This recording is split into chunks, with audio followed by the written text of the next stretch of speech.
안녕하세요. 소방행정법의 김영재입니다. 오늘 소방용품의 품질 관리부터 이제 오늘 배울 거는 소방을 사업으로 하실 분들, 나는 소방 영역을 돈을 벌기 위해서 사업으로 하실 분들에 관련된 법령을 배우기 때문에 이제 법령에 대한 내용도 좀 말씀을 드리면서도 이게 왜 이런 법령이 필요하고 평소에 이 소방 사업 하시는 분들은 이미 제가 얘기하는 것 이상으로 훨씬 잘 알고 계셔요. 그런데 지금 현재 이 영상을 보고 계시는 분들이 아직까지는 이제 대학생이시다 보니까 이 사소한 규정, 사소한 것을 만약에 지키지 않거나 사소한 것을 그냥 단순하게 무시했을 때 생길 수 있는 그런 어떤 그 문제에 대해서 좀 더 추가적으로 말씀을 드리겠습니다. 일단 257쪽입니다. 자, 소방용품의 형식 승인, 대통령령으로 정하는 소방용품을 제조하거나 수입하려는 자는 소방청장의 형식 승인을 받아야 한다. 다만 연구 개발 목적으로 제조, 수입하는 용품은 그렇지 않다라고 되어 있습니다. 자, 258쪽의 맨 위에 줄입니다. 그리고 형식 승인을 받으려는 자는 행정안전부 부령, 법률보다 한 단계 아래에 있는 부령으로 정하는 기준에 따라 형식 승인을 할 수 있는 시험시설을 갖추고 소방청장의 심사를 받아야 한다. 이렇게 되어 있습니다. 자, 일단 형식 승인이라는 거는 그 기본적으로 규격, 그리고 모양, 그리고 일정 부분의 성능 등을 그 표준화, 규격화 된 그 기준을 이제 통과했을 경우가 바로 형식 승인이라고 보통 얘기를 합니다. 그래서 이렇게 형식 승인을 받으려고 할 정도가 되면은 일단 시험 시설을 갖추어야 된다는 점, 이게 굉장히 현실적인 얘기예요. 사실 오늘 배우는 얘기는 소방관에 대한 얘기가 아니라요, 소방관 그리고 소방 영역에 관련된 곳에서 기업을 운영하시는 분들에게 해당되는 얘기이기 때문에 일단 시험시설을 갖춘다는 것 자체, 그리고 심사를 받는다는 것 자체가 모두 법률 안에서, 그 다음에 명령 안에서 이루어지는 것들입니다. 일단 시설을 갖춘다는 것 자체가 돈이 든다는 얘기를 지금 하고 싶은 거예요. 자, 그렇게 형식 승인과 형식 승인을 받기 위한 시설을 갖춰야 되고 심사를 받아야 된다는 얘기입니다. 258쪽부터 259쪽까지 얘기는 이제 뭐 기본적으로 형식 승인의 변경이라든가 뭐 어떤 용품을 형식 승인 받아야 되는지에 대한 얘기인데, 우리가 일단 지금까지 이번 학기 내내 배워야 되는 대부분의 소방용품들은 전부 다 형식 승인을 받아야 됩니다. 자, 그리고 264쪽입니다. 이제 성능 인증, 이게 제대로 작동하는지에 대한 건데요. 이제 성능 인증의 취소라고 되어 있는데, 어차피 형식 승인 받고 성능 인증까지 받을 정도면은 일단 사용할 수 있고 판매할 수 있다는 얘기인데요. 이제 문제는 만약에 취소됐을 경우에 대한 얘기를 좀 말씀을 드릴게요. 소방청장은 264쪽의 중간입니다. 소방용품의 성능을 인증받았거나 제품 검사를 받은 자가 어떠한 것에 해당될 때는 해당 소방용품의 성능 인증을 취소하거나 6개월 이내의 기간을 정하여 중지를 명할 수 있다.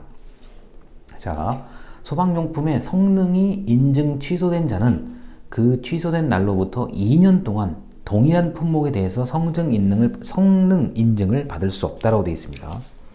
자, 그리고 또 읽고 나서 설명을 드리겠습니다. 265쪽의 위에서 5번째 줄이요. 우수품질 인증의 유효기간은 5년 범위 내에서 라고 되어 있습니다. 여기까지요.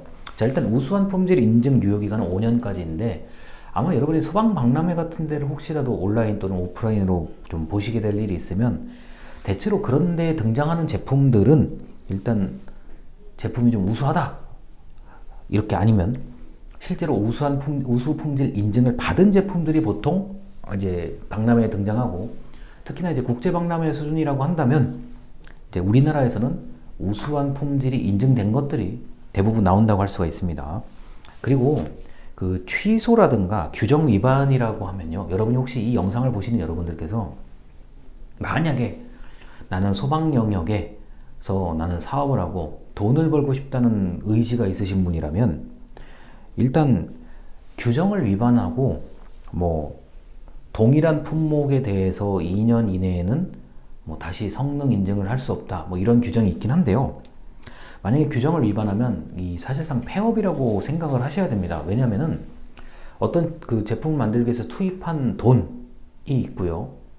이것을 이제 규정에 좀 적합하게 만들었다고 생각을 했는데 그게 안 되거나 어떤 부정부당한 방법에 이제 문제가 생긴다고 하면은 이 제품에 들어갔던 돈과 시간과 노력이 다 그냥 물거품이 되는 거예요. 그러다 보니까 만에 하나 취소가 되거나 이런 일이 발생한다고 하면은 그 사업을 사실상 접어야 되는 그런 일이 발생합니다. 이거는 소방뿐만 아니라 그 뭐 우리가 담배를 이제 판매하거나 뭐 술을 판매하거나 뭐 음식점을 하거나, 우리가 음식점에 위생단속 같은 게 굉장히 많이 이루어지거든요. 만약에 이제 위생 문제가 발생했을 경우에 우리가 뉴스에도 볼 수 있듯이 그럴 일이 많이는 없지만 뭐 식중독균이라든가 이런 것들이 발견될 경우는 사실상 그 업체는 폐업을 해야 되는 상황입니다. 그렇게 될 수밖에 없게 돼 있어요. 자, 그래서 오늘 배우는 얘기는 그 소방에 관련된 내용도 중요하지만 만약에 이곳에서 사업을 하신다는 생각이 있다고 하면 그 절대 사소한 것도 놓치지 말아야 된다는 얘기. 자, 그리고 이제 270쪽입니다. 270쪽에 위에서 한 8번째 줄에 이런 게 있어요. 강습 교육을 실시하고자 하는 때는 강습 교육 실시 20일 전까지 일시 장소 그리고 교육에 관련된 내용에 대해서 한국소방안전원의 인터넷 홈페이지 게시판에 공고해야 된다라고 되어 있습니다. 자, 이거는 강습 교육, 그러니까 우리가 강의실 가서 듣는 내용들인데 그런 교육인데요.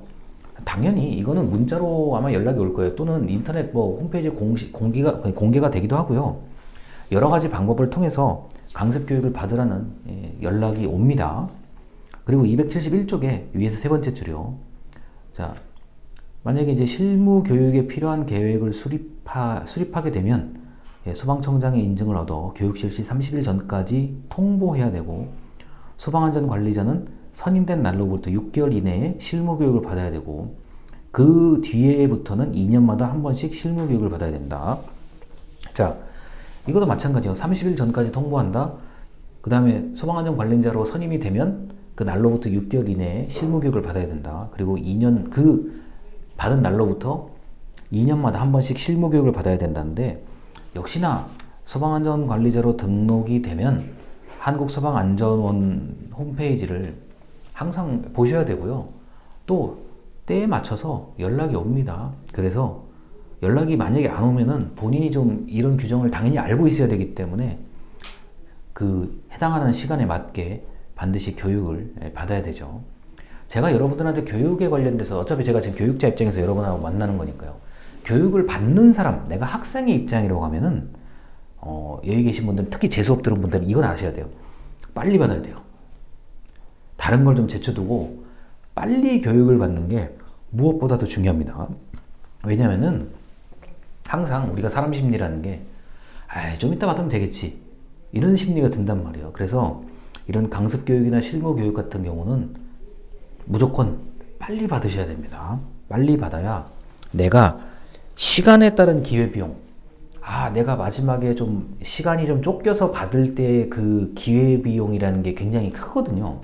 그래서 빨리 받는 게 속 편합니다. 특히 이제 제가 이제 강의할 때 가장 그 중요하게 여기는 요소 중에 하나가 이제 수업에 대한 내용이 아니에요. 자, 저도 다른 곳에 가면 저도 학생이에요. 저도 학생인데 빨리 받아야 돼요. 교육을 빨리 받아야 편합니다. 자, 그리고 이제 넘어갈게요. 275쪽에 위에 네모칸 두 번째 겁니다. 정당한 사유 없이 1년 이상 계속 제품 검사 또는 실무 교육 등 지정받은 업무를 수행하지 않으면 기관 취소가 됩니다. 이런 일은 극히 드물어요, 제가 볼 때는. 그리고 다시 한번 말씀드리지만 영업정지, 취소 이런 처분을 받으면 여러분들이 그 사업을 거의 접어야 된다고 생각하시는 게 저는 맞다고 봅니다. 그래서 그 사업하시는 분들 입장에서는 다른 거는 몰라도 이런 법률에 관련된 사항, 그 다음에 언제까지 해라, 날짜가 명시된 사항에 대해서는 꼭 지키셔야 되고, 방금 말씀드린 대로 교육을 받아야 된다라고 하면 교육은 최대한 빨리 받고 끝내는 게 그게 여러분들의 신상에 좋습니다. 자, 그리고 이제 계속 좀 영상이 조금 길어지더라도 제가 벌칙을 이어서 말씀드릴게요. 자, 289쪽입니다. 289쪽에 아래에서 세 번째 줄이요. 자, 법인 또는 개인에게도 벌금형을 과한다 라고 돼 있어요. 다만 법인 또는 개인이 위반 행위를 방지하기 위하여 상당한 주의와 감독을 게을리하지 않으면 그러하지 아니하다고 되어 있습니다. 여러분, 개인만 그 벌금 또는 과태료가 부과되는 게 아니라 법인에 대해서도 부과가 됩니다. 그래서 뭐 어떤 특정한 업체에 대해서 뭐 300만 원, 500만 원 이런 게 있게 되면은 일단 과태료 금액이 문제이기도 하지만 과태료를 냈다는 기록이 굉장히 오래 남아요. 그리고 나중에 어떤 그 정부 어떤 그 입찰, 정부의 어떤 계약을 할 때도 과태료가 이렇게 부과됐다는 그 기록이 어떠한 방식으로든 남게 되면 그게 계약할 때 굉장히 불리한 요건이 되거든요. 그리고 그 사실 이런 그 과태료에 대해서는 여러분들이 이제 이건 그 잘 구분하셔야 됩니다. 벌금은 형사처벌의 한 종류예요. 벌금은 형사처벌의 한 종류고 과태료는 행정처분이 하나인데, 자, 과태료는 사실 어떤 일을 하다 보면 낼 수도 있어요. 낼 수도 있는데 되도록이면 과태료, 벌금, 당연히 벌금은 당연한 거고요. 과태료도 최대한 안 내는 쪽으로 여러분들이 사시는 게 무엇보다도 좋습니다. 그리고 여러분들이 사업의 사장님이라고 했을 경우에, 어떤 사업체의 사장님이라고 했을 경우는 여러분이 계약의 당사자, 계약의 주체, 계약의 주인공이기 때문에 벌금과 과태료 처분을 받는 게 결코 이롭지 않아요. 그리고 최악의 경우는 영업을 또 접어야 됩니다. 자, 그렇게 해서 뭐 294쪽부터 보면은 294쪽, 295쪽, 296쪽까지 보면은 과태료의 금액이 뭐 1차 위반일 때 얼마, 2차, 3차 위반일 때 얼마 나와 있는데, 자, 과태료의 어떤 그 최대한 뭐 때에 따라서는 사업이나 장사를 하시는 분들이 과태료를 그 내는 경우가 있는데, 가급적이면 특히 나중에 사장님이나 대표님이 되셔가지고 내가 사업을 크게 확장하거나 좀 더 다른 계약을 하고 싶으신 욕심이 생기신다고 하면 과태료, 벌금은 웬만하면, 그리고 최대한 피할 수 있으면 피하도록 하셔야 됩니다. 그리고 이 소방 관련 업계가, 자, 이런 소방 관련된 업계가 제가 알기로는 이게 좁아요. 다른 업계도 마찬가지겠지만 소방 관련 업계가 좁기 때문에 평판 관리, 이른바 소문 관리에 좀 초점을 두셔야 되고, 나쁜 소문, 우리 기업이 나쁜 소문이 나거나 이러면은 무조건 불리해요. 무조건 불리한 거고, 그 평판 관리, 객관적으로 봤을 때 이 업체가 무난하다라는 평판을 유지하는 게 중요합니다. 그리고 벌칙 내용은 그 공개가 돼요. 아무리 뭐 어쩌고저쩌고 뭐 이렇게 가려서 공개를 하더라도 일단 공개가 되면 알 사람들은 다 알거든요. 그렇기 때문에 벌칙은 여러분들이 사소한 거, 그리고 평소에 신경 썼으면 막을 수 있었던 것인데 그거 하나 신경 못 써서 잘못돼 버리는 경우는 면하셔야 됩니다. 안 그러면 나중에 굉장히 후회하실 일이 생겨요. 만약에 사업을 하실 일이 있다고 하면요. 자, 그래서 이렇게 해서 기본적인 내용을 말씀을 드리고 이제 두 번째 영상으로 가도록 하겠습니다. 감사합니다.